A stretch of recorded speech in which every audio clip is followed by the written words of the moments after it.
What if the biggest lie you've ever believed is that you should always be realistic? Since childhood, you've been told to stay grounded. Don't dream too big. Don't expect too much. Don't think you're special. It sounds wise. But what if that advice has quietly destroyed more dreams than failure ever could? Look at the people who changed history. Before the world believed in them, they believed in themselves, sometimes so strongly that everyone else thought they were delusional. The truth is simple. Nobody wins by seeing only what already exists. Great winners first see what does not exist yet. So the real question isn't, are you being delusional? It's, are you delusional enough to become extraordinary? Most people misunderstand confidence. They think confidence comes after success. Machiavelli understood something far more dangerous.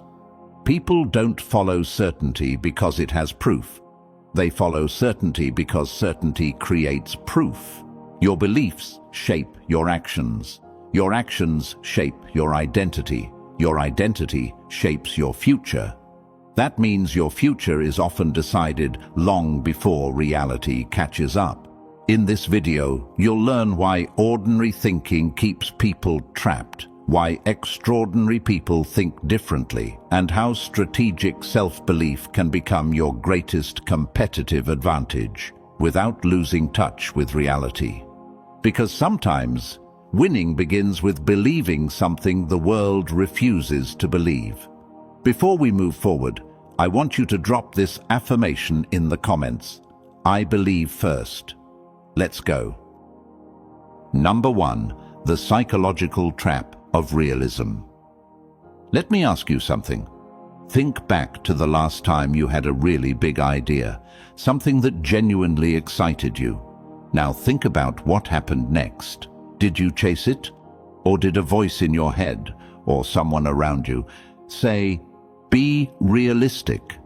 If you're like most people, that voice won, and you talked yourself out of it before you even tried. That's not wisdom, that's a trap, and almost everyone falls into it.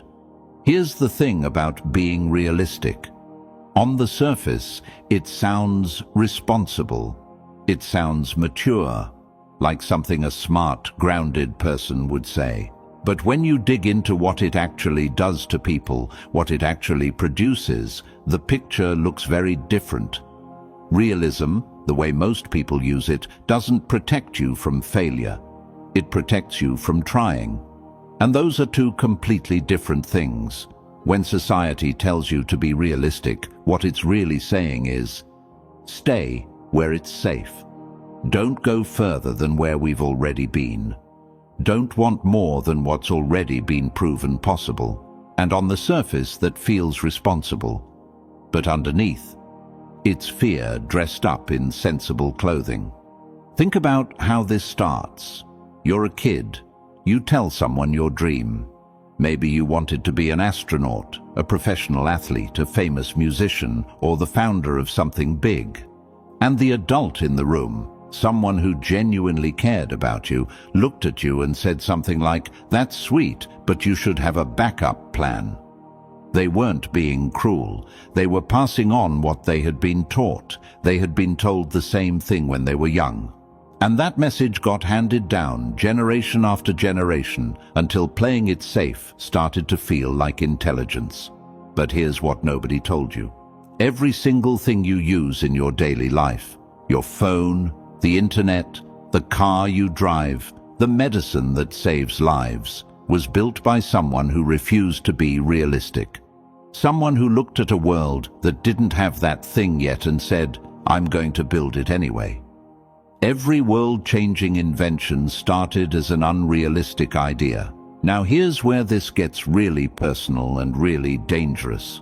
The trap of realism doesn't just stop big ideas, it quietly shapes how you see yourself every single day.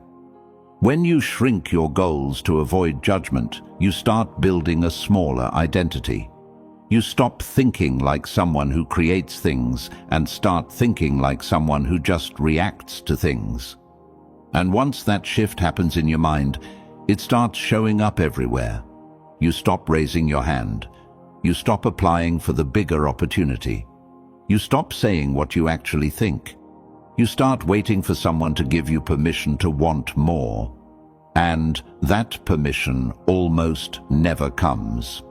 Here's the brutal truth. The world doesn't reward people who wait. It rewards people who move.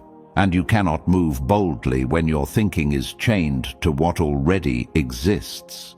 There's also a social layer to this that people rarely talk about. When you start pursuing something bigger, people get uncomfortable, not because they want you to fail, but because your ambition reminds them of the dreams they buried. So they push back, they question your plan, they bring up every possible reason it won't work. And if you don't have strong enough belief in yourself, their doubt becomes your doubt. Their ceiling becomes your ceiling. This is why seeking approval before taking action is so deadly. Because you're putting your future in the hands of people who are still trapped in their own limitations. The only approval you ever needed was your own. Realism has its place. Understanding your current situation, knowing your resources, recognizing real obstacles, that's smart, that's necessary.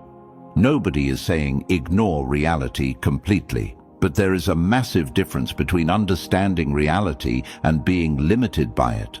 The greatest achievers in history didn't deny reality. They refused to let current reality define their future reality. They held a vision so clearly and so strongly that they started moving toward it before anyone else could see it. That's not delusion. That's the first step of every real breakthrough. And here's what most people miss.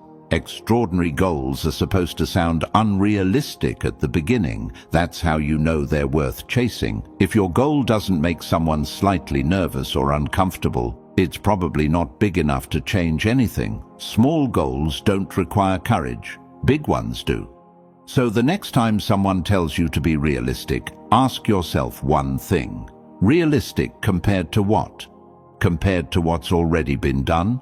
Because everything that exists today was once considered impossible by someone. Stop letting the average of other people's thinking become the ceiling of your potential.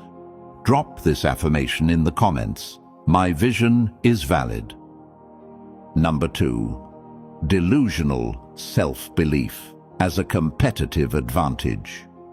Every person you admire, every athlete, entrepreneur, artist or leader who built something worth talking about, had one thing in common before they had success, before they had money, before they had proof of anything.